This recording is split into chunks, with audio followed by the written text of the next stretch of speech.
Dragon ফলগুলো এইরকম সাইজে হয়েছে।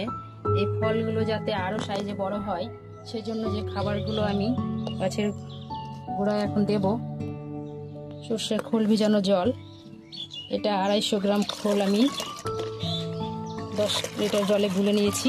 এটা 5 থেকে 6 দিন ভিজিয়ে রেখেছিলাম। এখন এটা পরিমাণ মতো গাছের গোড়ায় দেব।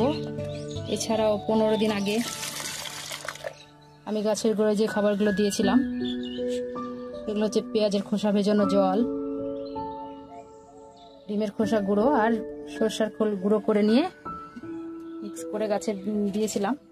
আবার আজকে সরষের খোল ভেজানো জল গাছে দিলাম।